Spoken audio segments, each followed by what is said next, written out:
લોકશાહીના મહાપર્વ લોકસભા ચૂંટણી પર્વે ભારતીય જનતા પાર્ટીના લોકસભાના ઉમેદવાર જસવંતસિંહ ભાભોરની નીકળી સાંસદ સંપર્ક યાત્રા અને ઋષિ દધીચીની પાવનધારા દાહોદ શહેરના રાજમાર્ગો ઉપર ફરી લોકસભા સામાન્ય ચૂંટણી 2024નો ગુજરાતની ચૂંટણીનો પ્રચાર હવે છેલ્લા તબક્કામાં છે, ત્યારે હવે દાહોદ જિલ્લાનું રાજકીય વાતાવરણ ગરમાયું છે, જેના ભાગરૂપે દાહોદ સાંસદ જસવંતસિંહ ભાભોર દ્વારા દાહોદ નીલકંઠેશ મહાદેવથી સાંસદ યાત્રા કાઢવામાં આવી હતી। આ યાત્રા ભાજપનો પ્રચાર અને શક્તિ પ્રદર્શન હતું। દાહોદમાં પણ અન્ય રાજ્યોની જેમ કોંગ્રેસની સ્થિતિ નબળી હોય, ચૂંટણી એકતરફી નજરે પડી રહી છે, જેના કારણે ભાજપ સીધી બાજી મારી જશે તેવું જિલ્લાની જનતામાં ચર્ચાઈ રહ્યું છે।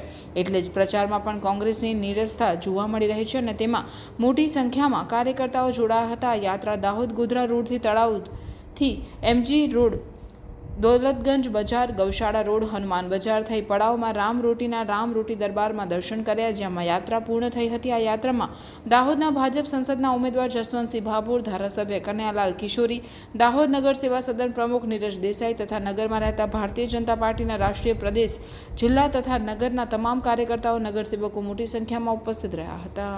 શહેર ખાતે આજે મુખ્ય બજારોની અંદર ભારતીય જનતા પાર્ટીના ઉમેદવાર તરીકે આજે બધાએ ખૂબ સ્વાગત કર્યું છે। અમારા ગામના નગરજનો, મહાજનો, વેપારીઓ, ભારતીય જનતા પાર્ટીના કાર્યકર્તાઓએ દરેક મહોલ્લે ફૂલ વર્ષા કરીને, ફૂલહાર કરીને, કુમકુમ તિલક કરીને ભવ્યાતિ ભવ્ય સ્વાગત કરવા બદલ દાહોદ શહેર ભારતીય જનતા પાર્ટી, મારા કનૈયાભાઈ, માન્ય MLA સાહેબ, માન્ય ગોપીભાઈ દેસાઈજી, અમારી આખી પૂરી ટીમ અમે આભાર માનીએ છીએ। આ ત્રીજી વાર લડવા માટે જ્યારે જઈ રહ્યા છે ત્યારે આટલી ઐતિહાસિક સમર્થન અને લોકોનો એટલો ઉત્સાહ છે કે આટલી મોટી રેલી દાહોદમાં ક્યારેય થઈ નથી।